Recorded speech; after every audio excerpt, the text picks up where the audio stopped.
Good morning, everybody, and welcome to the Cambridge Advanced Accelerator. My name is Cheryl, and I'm here to give you a bit of Monday motivation going into the week. I said that word a bit weird. Motivation, Monday motivation going into the week. So let's get this week off to a flying start. In this week's podcast, I want to answer a question that I have been asked several times over the past week, and it is about writing. And what we're going to look at today with writing is the problem of not knowing what to write. The problem of having that mental block when you go to write and sitting for what feels like hours just trying to think of ideas. So a lot of people come to me and say, I'm not creative, Cheryl. I don't have any good ideas when it comes to writing. And this often creates the same problem with speaking. When students say, I'm really bad at speaking, I've got terrible language, I've got terrible vocabulary. But it's actually not the vocabulary. It's like they don't have an opinion on the question. So then it's quite hard to logically to construct that answer and use nice vocabulary. It's pretty impossible to do that if you don't have an idea to start with. Okay, so that's what we're going to look at today. How to get ideas for your writing and for your speaking. So this is going to be a really practical session, guys. So if you're not driving or anything, grab a pen and make some notes, okay? So first thing that we're going to do is we're going to make a list of common vocabulary topics or common topics that appear in the writing exam, which is pretty much the same topics that appear in the speaking exam, which is pretty much the same topics that appear in the reading and the listening exam as well. Okay, so we're going to make a list of these topics. For example, the environment, education, work, technology. These are the four big ones, right? So make a list. If you're one of my students already, just take the topic that we're studying this week, okay? Take that topic. Let's pick the environment because this is the biggest one in the exam. Okay, so write down environment. All I want you to do under that is go away and have a think about 5 words or phrases that you could use that are reasonably advanced to talk about the environment. For example, the first one that springs to mind for me is global warming. Climate change. We need to reduce our carbon footprint. Things like this, okay? I don't want you to make a list of 40 words connected to the environment, okay? But I want you to pick 5 maximum, preferably phrases rather than individual words, like we need to reduce our carbon footprint, okay? 5 phrases. We've got the word environment at the top. Okay, this gives us our advanced vocabulary on the environment. Woohoo! We didn't need to learn 200 words on the environment. We've just got 5. This is like our cheat sheet, okay? Our cheat sheet for writing about the environment. So we've got 5 words. Next, I want you to have a think about what are the big topics surrounding the environment. What does everybody talk about on the news? What are the big problems? What are the main themes, the main ideas? If you're not sure, just go and read a couple of newspaper articles on the topic, which is also going to give you nice vocabulary. Okay, so having a think or watch some news, read The Guardian, Google The Guardian, the environment. What topics are coming up? It's probably going to be problems we're facing in the environment today and solutions to those problems. right? So what's the big problem and how can we fix it?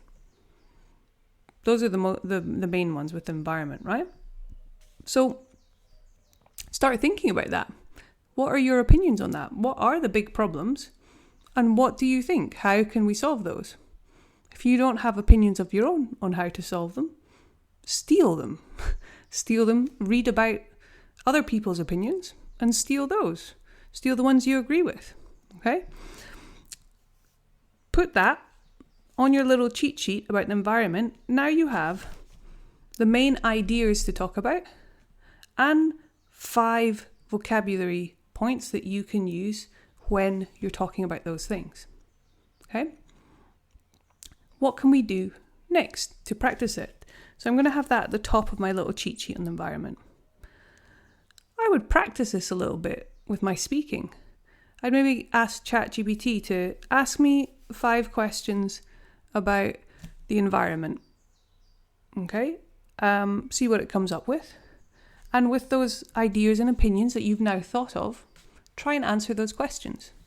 It's going to be much easier now because you have ideas on the topic. You've prepared it in advance. Okay? So when you're coming to write an essay, if you have that kind of information already thought of, when you come to write an essay, and it's always the same topics, okay, you're going to look at the title of the essay and think, okay, oh, this one's on the environment. Okay, what are my main ideas that I have on the environment? Okay, and how can I incorporate that into my piece of writing? And that's really going to help you. The thing is, when people say, I'm not creative, I don't have any ideas, think about anybody writing or speaking. If I'm going to give a TED Talk, I'm not just going to turn up and talk about the first thing that comes into my head. I'm going to research it and prepare it and practice it in advance. So it's the same thing for you going into the exam. When you go into the exam, it's not going to be the first time that you've thought about those things, okay? We're going to prepare it in advance so that we're confident on the main topics that appear. Same for writing. When it's the day of the exam, it shouldn't be the first time that you've ever written an essay, or you should have written multiple essays before you go and do your exam so that you're comfortable with the different topics that might appear in the exam, okay? So the first time you ever write an essay on a topic, totally normal that you're not going to have ideas, okay? Think about them, take a little bit longer and write them down, okay? But try not to get too lazy and just ask ChatGPT to do the thinking for you, because the thinking bit is where the magic happens. If we let AI do all the thinking for us, then it's going to be more and more difficult when you get to the day of the exam. If you've let AI think for you in every single essay you've written, then on the day of the exam when you don't have it, you're going to struggle, okay? So just take a little bit longer to write your essay, but do the thinking yourself. Think of your opinions, think of your ideas, look at your research that you've done in advance, okay? So those would be my biggest tips for helping you with ideas for writing and speaking. Let's look at an example of this, okay? So I'm going to grab a book of past papers and look at an example writing task, okay? And I'm going to brainstorm some ideas for this writing task, okay? So, writing task I've got here is ways of keeping the urban environment clean and tidy. Okay, urban environment, so cities. Ways of keeping cities clean and tidy. Clean and tidy is kind of on our environment topic, no?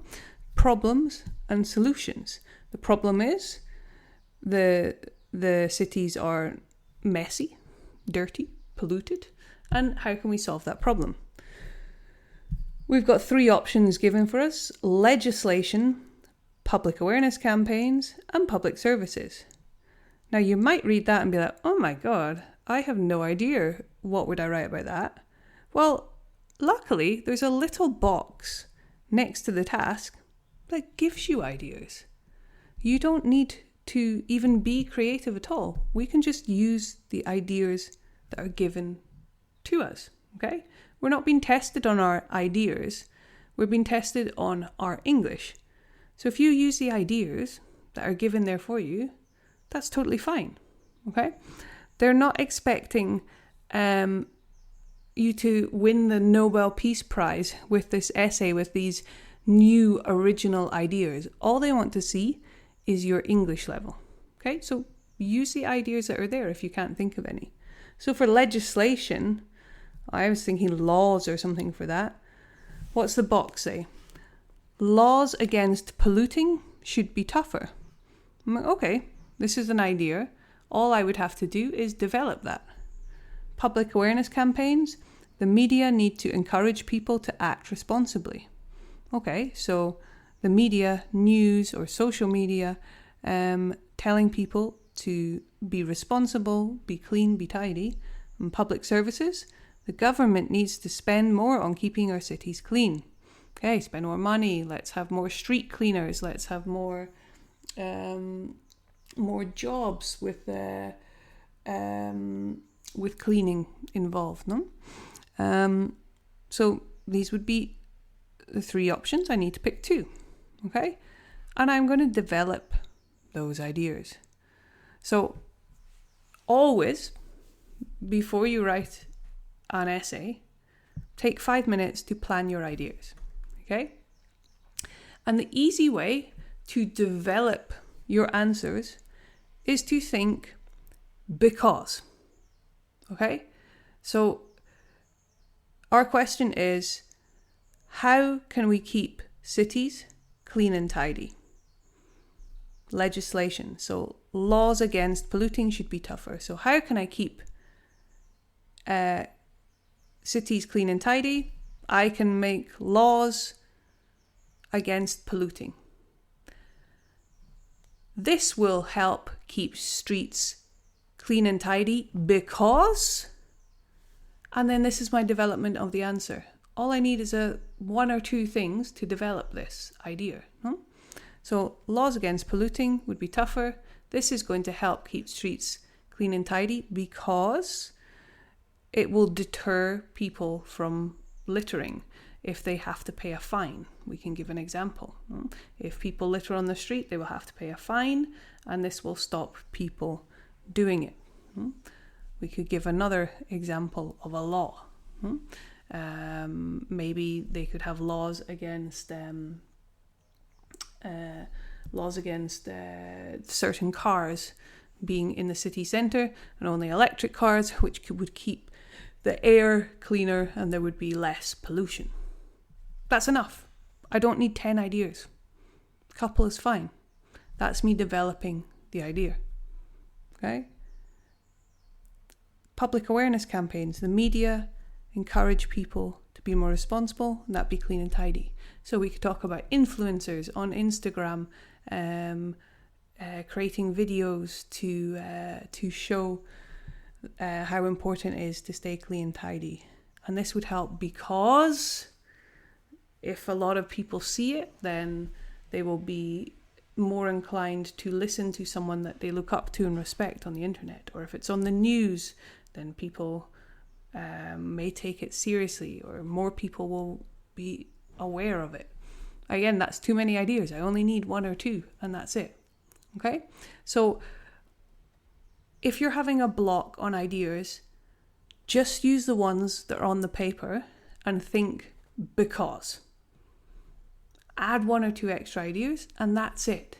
The ideas do not need to be amazing.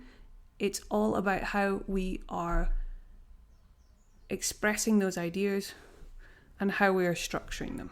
Okay? So I hope that helps. I hope that makes things a little bit simpler for you. If you have any questions, as usual, let me know. And guys, have a great week. We'll see you in the next one. Take care. Bye-bye. Ciao.